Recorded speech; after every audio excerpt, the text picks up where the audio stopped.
上條片我哋就講咗 equations of locus 係點樣嘅一回事啦，亦都講咗去揾啲 locus equation 嘅時候一啲好 standard 嘅步驟。咁今次呢，我哋就會做啲例題啦，總共就有4條嘅。希望你睇完之後會更加熟悉點去揾啲軌跡嘅方程啦。第一題就咁樣嘅，兩點 fixed point 啊 A 同 B， 坐標係3-2同埋7-1。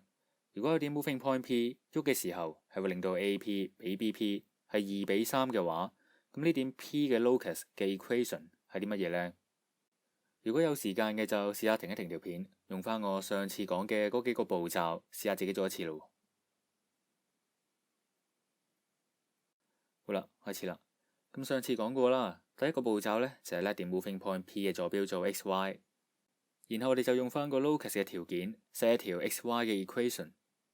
咁俾咗我哋嘅呢就係 AP 比 BP 等於2:3啊嘛，即係3乘 AP 等於2乘 BP 啊。因為 AP 比 BP 等於2:3，即係 AP over BP 等於2/3。咁你調一調啲位就會有呢一條 equation 啦。咁之後我哋用 distance formula 距離公式，咁 AP 就會等於 x 減3二次加 y 減負2，即係 y 加2嘅2次，然後成嚿開方。BP 都類似啦， x 減7二次加 y 減1二次，然後成嚿開方。跟住我哋兩邊二次方，咁個平方根號就會冇咗啦，同埋3嘅二次變9，2嘅二次變4，然後我哋就可以拆一拆入面嘅括弧啦，應該係啲手板眼見嘅功夫啦，我唔詳細講啦。拆完之後就會變成咁樣，咁再之後都係啲拆括弧啊 grouping 嘅工作啫，所以就交俾你啦。總之最後你應該會計到係5x square 加5y square 加 2x 加44y 減83等於0呢一條 equation。咁嚟到呢一步就冇得再化簡噶啦，咁所以呢一條就係呢點 moving point P 嘅 locus 嘅一條 equation 啦。如果你有學過 equation of circle 嘅話，應該知道呢一條其實係一條圓嘅方程啊。所以原來呢一點 moving point P 嘅 locus 係一個圓啊。呢個結果係咪都幾出乎意料啊？因為你諗下，如果個 locus 嘅條件係 AP 比 BP 等於1:1嘅話，咁個 locus 就會係一條 perpendicular bisector 垂直平分線啊嘛。呢個係前兩條片講嘅。但當個比例由1:1變成為2:3或者其他比例啦，總之唔係1:1嘅比例啦，個 locus 就會突然間由一條直線變成為一個圓喎。而老老實實，你叫我自己憑空想像嘅話，真係諗唔到係一個圓啊。所以呢一題都見到用 algebra 嘅方法去揾 locus 係幾咁神奇啊！我哋唔需要自己想像個 locus 係點樣 ，algebra 會幫我哋做晒所有嘢，你只係需要由最尾條 equation 諗翻個 locus 係點嘅樣就 OK 啦。係啦，咁跟住我哋就去到第二題咯。第二條就係話啦，如果呢一點 moving point P 喺個 plane 上面喐嘅時候，永遠都係同呢一點 A 同埋呢一條橫線 L 嘅距離係相等嘅話，咁呢點 P 嘅 locus 嘅 equation 係啲乜嘢呢？咁同頭先一樣啦，都係先停一停條片，用翻頭先啲步驟去做一次咯。同埋你又試下喺做之前呢，憑空想像一下，睇下諗唔諗到個 locus 係點嘅樣。係啦，開始做咯。好啦，第一步都係 let P 呢點 moving point 嘅坐標做 xy， 然後你仲記唔記得點樣為之一點同埋一條線嘅距離啊？或者我喺個 plane 度 plot 一點去解釋一下啦。如果你喺呢一點度拉條垂直線過嚟呢條橫線度，咁呢條垂直線嘅長度就會係呢一點同埋呢條橫線嘅距離啦。所以如果呢一點就係 moving point P 喺個 locus 上面嘅其中一個位置嘅話，咁呢一段長度就要等於呢一段長度啦。呢個係個 locus 嘅條件啊嘛。咁呢段嘅長度就好簡單啦，普通嘅 distance formula 距離公式等於 x 減2嘅2次加 y 減負3/8，即係 y 加3/8嘅2次，然後成嚿開方。咁但係呢段長度又等於啲乜嘢啊？就係1/8減 y 啊嘛。因為呢一條係一條垂直線啊，所以就淨係需要睇呢兩點嘅 y 坐標相減就 OK 啦。呢點嘅 y 坐標係1/8啊嘛，因為成條線嘅 y 坐標都係1/8噶啦。呢點嘅 y 坐標就係 y 啊嘛，咁所以就係1/8減 y 啦。好啦，咁所以而家左手邊就係點 moving point P 同 A 嘅距離，右手邊就係 P 同條橫線 L 嘅距離。而根據條 locus 嘅條件，呢兩段距離係要相等噶嘛，所以我哋就喺中間加翻個等號，form 成呢條 equation 啦。剩低要做嘅呢，就係去 simplify 呢條 equation。我哋喺條 equation 嘅兩邊 square 整走呢個根號，右手邊變咗做2次方，然後就好似平時咁樣用 identity 恒等式去拆呢度呢3個括弧，就算有份數都係咁樣拆嘅啫。拆完之後就會變成呢一條 equation， 跟住兩邊 y square 約走咗啦，剩低嘅 term 你做啲加加減減執一執，就會變成為 y 等於負 x square 加 4x 減33/8呢條 equation 啦。而做到呢一步，我哋都冇得再 simplify， 所以呢一條就係我哋要揾嘅 locus equation 啦。同埋你應該對呢條 equation 都幾熟悉啦，記唔記得係啲乜嘢嚟啊？佢其實係一條 quadratic equation， 二次方程啊嘛，而且 x square 嘅 coefficient 係一個負數添，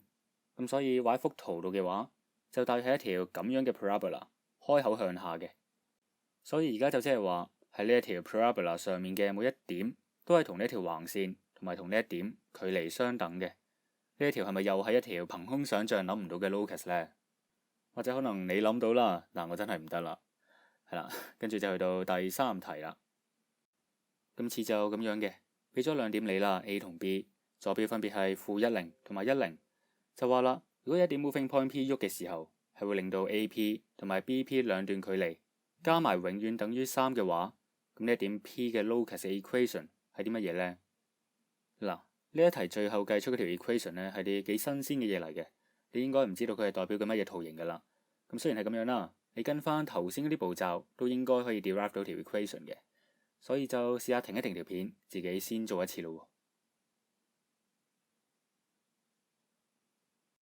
同樣啦，我哋嘅第一步都係呢一點 moving point P 嘅坐標做 x 同 y， 而今次呢個 locus 嘅條件都相當清晰啦，就係 AP 加 BP 要等於3，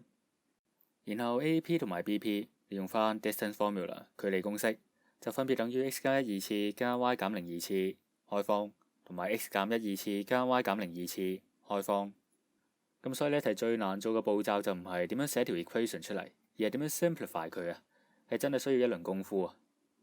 而家我哋嘅方向就係想拆走呢兩個平方根號啦，所以你就先將是但一個抌去右手邊，例如你將呢一個抌嚟右手邊，因為抌咗嚟右手邊之後，我哋就可以兩邊二次方，令到左手邊嘅平方根號唔見咗咁樣啊。而右手邊呢度成嚿 square， 利用 identity 恒等式去拆，即係 a 減 b 嘅二次會等於 a 二次減 2ab 加 b 二次，咁就會變成咁嘅樣啦。以防我講得太快啦，俾我沉氣講多次。呢步落嚟呢一步，其實係喺兩邊 take square， 而特別右手邊呢一嚿，如果你將呢度睇成為 A， 呢嚿睇成為 B 嘅話，呢個咪 A 二次咯，呢個咪 2ab 咯，最後呢一嚿咪 B 二次咯，應該明白啦嘛。跟住你望下呢度加 y square， 呢度都係，所以就走咗啦。然後我哋拆一拆呢兩個括弧，咁所以左手邊就會變成為 x square 加 2x 加1，右手邊頭兩嚿不變啦，後面呢度 x square 減 2x 加1，然後你見到啦，左手邊加 x square， 右邊都係，左手邊加1，右邊又係，剩翻呢個減 2x 同埋9呢，我哋都調嚟左手邊，等右手邊得翻呢一嚿減6乘呢個 square root， 即係變成咁樣啊， 4x 減9等於-6乘呢嚿 square root。 咁之後下一步當然又係想整走呢個平方根啦，所以又再兩邊二次方， 4x 減9嘅二次就會係 16x 二次減 72x 加81，右手邊呢嚿二次-6 square 36啦，呢嚿二次就冇咗個平方根，我再插埋入面個括弧，所以就係乘呢一嚿嘢啦。之後你將呢個36乘落去，然後做啲加加減減啊，調下位咁樣，就應該會計到 20x square 加 36y square 減45等於0呢一條 equation。而嚟到呢一步，好明顯冇得再化簡啦，所以佢就係我哋要揾嘅嗰條 locus equation 啦。咁雖然揾咗條 equation 啦，但係條 locus 嘅形狀又係點呢？你驟眼望落去可能以為係圓啊，因為有 x square 有 y square 啊嘛。只不過你望真啲，x square 嘅 coefficient 係20，y square 嘅 coefficient 係36，唔相等嘅喎，所以就唔係一條圓嘅 equation。而其實呢一條 equation 係一個 ellipse 橢圓啊。而頭先所講嘅 A、B 兩點就係個橢圓嘅 focus 焦點，所以其實頭先所講呢個 locus 嘅條件呢，就正正係橢圓嘅定義。個定義就係你首先有兩點啦，好似呢度咁樣 A 同 B， 然後啦，如果有一點 moving point 佢喐嘅時候係會令到佢同 A、B 呢兩點嘅距離加埋一齊係一個 constant 常數嘅話，咁呢一點 moving point 嗰條 path 嗰條 locus 就會係一個 ellipse 橢圓啦。我以下面呢個橢圓為例，我喺上面求其揀2點啦，跟住呢兩段距離加埋一定係等於3嘅，呢兩段距離加埋都係一定等於3。咁所以你只要揀咗2點 focus 嘅位置同埋嗰兩段距離嘅總和，就可以定義到個橢圓出嚟啦。咁而其實 ellipse 橢圓呢，就唔係我哋嘅 syllabus 上面嘅，咁所以頭先嗰1分鐘左右嘅介紹呢，係真係介紹嚟嘅啫，俾你知多一樣嘢啦。咁而話說計埋 ellipse 橢圓嘅話，我哋頭先咪總共睇咗3種 locus 嘅，第一隻係 circle 圓，第二隻係 parabola 拋物線，第三隻呢個啦 ellipse 橢圓。咁呢3種 locus 應該話呢3種 curve 啦，其實係有個統稱嘅，就叫做 conic section 圓錐曲線。之所以有個咁樣嘅統稱，係因為圓、拋物線同埋橢圓都係可以經由橫切一個圓錐體而得返嚟。例如望望維基百科嘅呢一幅圖啦，咁樣打斜切到底，呢一條就係 parabola 拋物線，上面呢度斜斜地 cut 出嚟，呢個就係橢圓。水平咁樣 cut 呢，就係一個圓，所以其實圓呢係橢圓嘅一個 special case 啊。而最後呢個就唔好理啦，呢個叫做 hyperbola 雙曲線。因為上面一條，下面又有一條嘅，係啦。咁頭先嗰啲都係題外話啫，純粹想俾你知道有 conic section 圓錐曲線呢個 term。咁跟住我哋就去到最後一題，第4題咯。最後呢一條就話啦，有點 moving point P 喐嘅時候，係會同呢一條線 y 等於 x 加4保持住開方2咁嘅距離。咁就想問呢點 P 嘅 locus 佢嘅 equation 係啲乜嘢呢？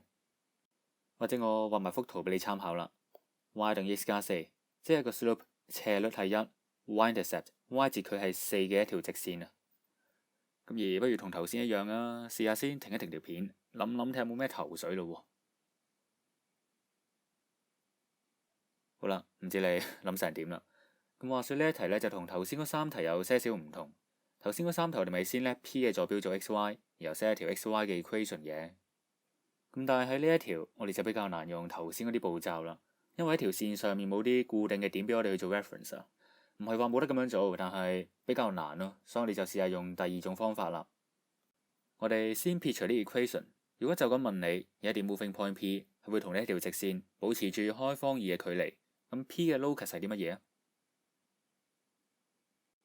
就會係同中間呢條直線平行嘅一 pair 平行線啊嘛，而且佢哋相距嘅距離，即係呢兩段垂直嘅距離，都要係等於開方2。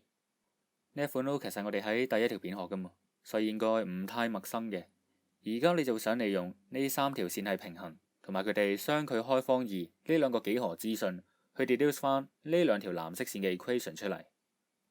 而家呢3條線都係平行啊嘛，而我哋知道中間呢一條線嘅 slope 係1，因為 x 嘅 coefficient 係1啊，所以呢2條嘅 slope 都會係等於1。於是我哋就可以叻呢2條藍色線嘅 equation 做 y 等於 x 加 k1。同埋 y 等於 x 加 k2，k1、k2 嘅數值我哋未知嘅，而 k1、k2 就係呢兩條直線嘅 y-intercept y 截距，即係呢度呢2點啊。亦都即係話，只要揾到呢2點嘅 y 坐標，我哋就可以揾到呢2條藍色直線嘅 equation 啦。而我哋又已經知道黃色呢一條直線嘅 y-intercept 係4啊嘛，呢度加4啊，所以只要揾到呢段距離同埋呢一段距離，我哋就可以揾到呢2條藍色直線嘅 y-intercept y 截距。咁於是而家就變成一條幾何嘅問題啦。我喺度畫條水平嘅虛線，又話知啦，呢一隻角等於幾多度啊？就係45度啊嘛。因為呢一隻角其實係呢條直線嘅 inclination 傾角，tangent 一隻傾角會等於嗰條直線嘅 slope 啊。而家呢條直線嘅 slope 係等於1，咁 tangent 45度係等於1啊嘛。咁所以呢一隻角就會等於45度啦。而如果呢一隻係45度嘅話，呢一隻角又會等於幾多度啊？都係45度啊嘛，因為呢度成隻係一隻直角嚟嘅，呢度係水平線，呢度垂直線，呢度咪一隻直角咯。然後90度減呢隻45度，剩翻呢一隻咪又係45度咯。然後我哋望下呢個直角三角形啦，呢一條邊開方2，呢隻直角啦，呢一隻係45度。咁所以 sin 45度係會等於開方2 over 呢一條邊咯，呢條邊就係我哋想揾嘅嘢啊嘛，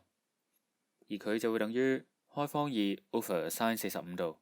，sin 45度我哋知噶啦嘛，係等於開方2/2，上下兩個開方2就走咗，剩翻低嘅呢就係1/1/2，即係等於2啊。好啦，咁而家我哋即係知道呢段嘅長度係2，我哋就知道呢點 y-intercept 係4喎，咁所以呢一點 y-intercept 係幾多？就係等於4減2啊嘛。而另外啦，呢兩條藍色直線係對稱噶嘛，咁所以呢一段等於2嘅話，呢一段都一定係等於2，即係話呢一點 y-intercept 就會等於4加2 6啦。咁於是我哋搞咗咁耐要揾嘅 locus 嘅 equation 就係 y 等於 x 加6或者 y 等於 x 加2。係啦，咁要講嘅例子就係咁多。咁我知 locus 軌跡係唔容易做嘅，咁但係你諗真啲，其實嚟嚟去去啲板斧都係得嗰兩款嘅啫。你一係就叻嗰點 moving point P 嘅坐標做 xy，然後 set 條 xy equation 出嚟 simplify， 一係就好似呢條咁樣，憑一啲幾何嘅性質去 deduce 翻條 locus 嘅 equation 出嚟。而我自己覺得啦 ，locus 呢個 topic 呢，佢最想你做到嘅就係去感受一下你用坐標將 algebra 同埋 geometry 結合嘅呢個 idea， 或者你日後自己做數嘅時候都不妨諗下啦。其實呢個 idea 係非常非常之美妙啊！係啦，唔講咁多啦。今次就講到嚟呢一度先啦。